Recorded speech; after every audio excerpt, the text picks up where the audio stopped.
Welcome back to हमारा study मित्रा। दोस्तों, इस वीडियो में हम इनफॉर्मल लेटर लिखना सीखेंगे और साथ ही हम इसमें अपने एक दोस्त को पत्र लिखकर उसे अपने बड़े भाई की शादी में आमंत्रित करेंगे। तो चलिए सीखते हैं। तो दोस्तों, यहाँ एक प्रश्न है, you are Mayank residing at 188/54। आप हैं मयंक, आप रहते हैं 188/54 विजयनगर इंदौर में।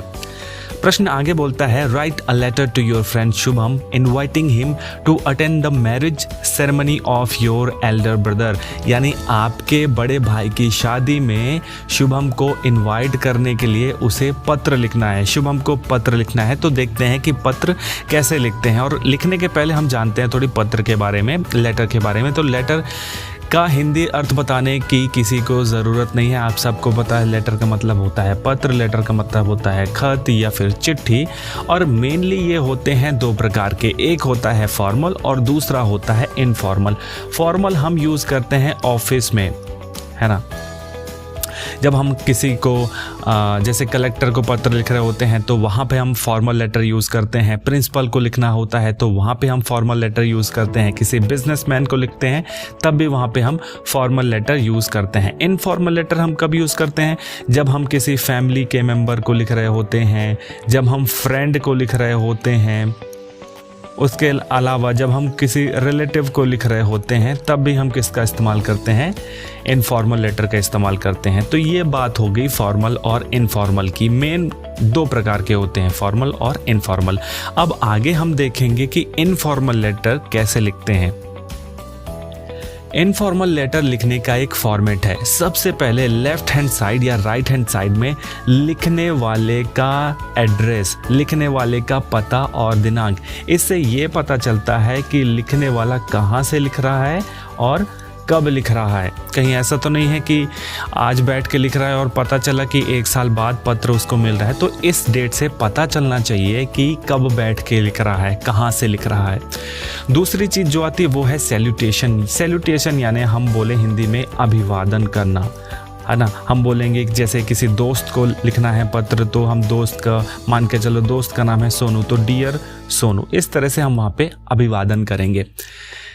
तीसरी चीज़ आती है बॉडी ऑफ द लेटर, यानी इसी बॉडी में हम अपना पूरा मैसेज देंगे कि क्या होने वाला है, क्या कैसे सब कुछ।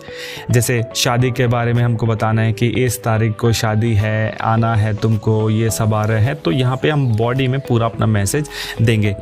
चौथे नंबर पे आता है कंक्लूडिंग सेंटेंस। यहाँ का मतलब ये है कि ऐसा सेंटेंस यहाँ पे हमें लिखना है कि जिससे यह लगे कि जो पत्र है वो अब समापन की ओर जा रहा है। जैसे एग्जाम्पल लिखते हैं, जैसे रेस्ट इज़ ओके।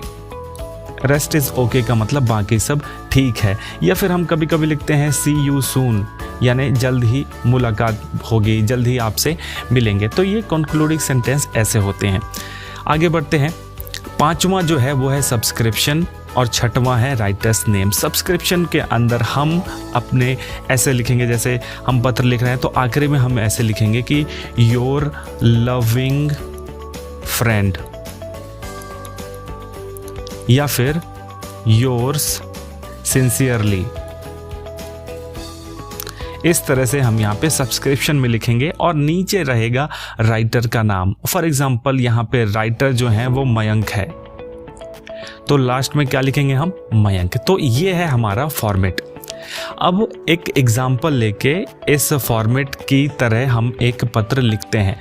तो हमने देखा सबसे पहले लेफ्ट हैंड साइड में, आप राइट हैंड साइड में भी लिख सकते हो, कोई दिक्कत नहीं है। तो लेफ्ट हैंड साइड में हम यहाँ पे लिख रहे हैं, क्या लिखना है? सबसे पहले राइटर्स एड्रेस एंड डेट, यानी जो लिख रहा है उसका एड्रेस और डेट। तो यहाँ पे हमने लिख लिया 188/54 विजयनगर इंदौर और डेट है हमारी 20 फरवरी 2021। ध्यान में रखना ये एड्रेस हमको यहाँ से मिल गया था। ओके, उसके बाद फिर हम एक पत्र किसको लिखना है? To your friend Shubham. Shubham को पत्र लिखना है तो यहाँ पे हम क्या लिखेंगे? डियर शुभम। उसके बाद फिर क्या? बॉडी ऑफ द लेटर के ऊपर आते हैं कि अब शुरुआत कुछ इस तरह से करनी है, कुछ अपने बारे में बताना है और उनके बारे में आशा करनी है कि मैं यहाँ बहुत अच्छा हूँ और आशा करता हूँ कि आप भी वहाँ पे बहुत अच्छे होंगे। सो यहाँ पे हम लिखते हैं कि I am fit and fine here, यहाँ मैं बहुत बढ़िया हूँ, and hope the same for you, और तुम्हारे लिए भी यही आशा करता हूँ। You will be glad to know that my elder brother's marriage is taking place on 30th April 2021। अब हम दोस्त को बता रहे हैं कि तुम्हें जानकर बहुत खुशी हो गई कि मेरे बड़े भाई की शादी 30 अप्रैल को है। और फिर क्या बोलता है कि I am inviting you to attend the marriage ceremony, है ना, मैं तुम्हें इनवाइट करता हूँ, आमंत्रित करता हूँ। काय के लिए आमंत्रित करता हूँ कि तुम आओ और इस मैरिज सेरेमनी का ये जो विवाह समारोह है इसमें हिस्सा लो, शामिल हो। फिर क्या बोलता है कि Ravi and Golu are also coming, है ना, हम बता रहे हैं कि रवि और गोलू भी आ रहे हैं। इससे क्या होता है कि दोस्त के ऊपर थोड़ी पॉजिटिव फ़र्क पड़ेगा कि हाँ 2 कॉमन दोस्त आ रहे हैं तो मिलके बहुत मज़े करेंगे, तो उसका भी अब और मन करेगा आने के लिए। तो हम क्या बता रहे हैं कि रवि और गोलू भी आ रहे हैं, इससे और फ़र्क पड़ेगा। फिर क्या लिखा है कि we will enjoy lot together, हम बहुत मज़े करेंगे एक साथ, जब हम मिलेंगे तो बहुत मज़े करेंगे। Please do come, I will be waiting for you, please do come यानी ज़रूर आना, I will be waiting for you, मैं तुम्हारा इंतज़ार कर रहा होऊंगा, मैं तुम्हारा इंतज़ार करूँगा, मुझे तुम्हारा इंतज़ार रहेगा। फिर आगे अब यहाँ पे आते हैं, ये बॉडी हो गई हमारी, नीचे आते हैं कंक्लूडिंग सेंटेंस के तरफ, यानी जहाँ से ऐसा साबित हो कि अब पत्र जो है वो समापन की ओर जा रहा है। तो हम यहाँ पे लिख रहे हैं rest on meeting. Rest on, यहाँ पे रेस्ट का मतलब ये नहीं कि आराम, रेस्ट का मतलब है शेष। शेष ऑन मीटिंग का मतलब जब हम बाकी चीज़ें तब करेंगे जब मिलेंगे। रेस्ट ऑन मीटिंग का मतलब शेष सारी चीज़ें मिलने पर।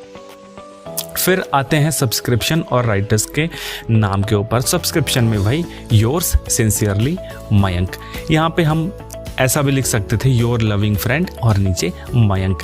तो इस तरह से हमने ये सीखा कि यहाँ पे इनफॉर्मल लेटर जो कि एक एग्जाम्पल के जरिए हमने बताया, ऐसे हम इस इनफॉर्मल लेटर को लिखेंगे। हमें उम्मीद है कि आपको यह वीडियो अच्छी लगी होगी। अगर यह वीडियो आपको अच्छी लगती है तो ज़रूरतमंद लोगों के साथ इसे शेयर करना ना भूलें। इसे लाइक करें ताकि हमारा आत्मविश्वास बढ़े।